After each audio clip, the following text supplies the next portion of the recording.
ลูกหลานมาหาก็ได้โอ้ยพ่อไม่เฒ่าอยู่ทงหน้าทงไห้พี่ อืม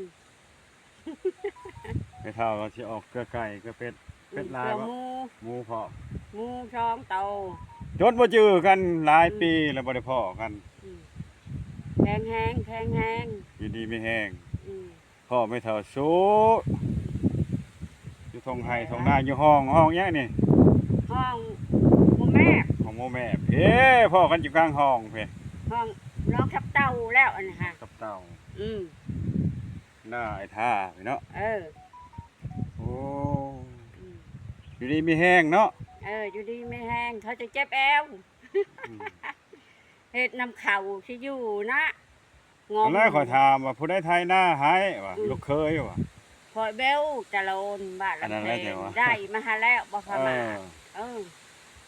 ได้คงอยู่คงกินแล้วก็เอามาให้กินบ่พมาเราเฮ็ด ผัก ลู อะ ก ไร เคย เนาะ ทำบ่ได้อยู่เด้ไปหาเงิน อ่า ทำบ่หาก็บ่ได้ บ่หาบ่ได้ แล้วปล่อยไปก่อน คอยหาก็ยังบ่เห็นเงิน ได้บ่ได้ก็บ่จัก อ่า คุ้มข้าวปากลูกข้าวละยา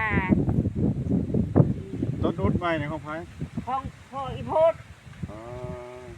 ก็นั่นก็ของตะวอน เออ พระเจ้าบุกเบิกเขาเจตนาแซง อันเที่ยงเฮาแถวนี้บ่ได้มีผู้นอนเด้ บ่ เออ บ่มีผู้นอนแถวนี่อันนี้ อยากรู้นั่นนะฮะ อืม อ้าวสำนีเด้อขอบอกขอบใจเด้อไปเฒ่าเด้อไปเฒ่าสู้เด้อ ทุก พอกัน สู้เจ้ากัน พอกันอยู่ทงไห้ทงหน้า แข็งแห้งกว่าเก่า เนาะ เลขบ่ถึง เก็บแขนเก็บขา เลขบ่ถึงกระยาเนาะ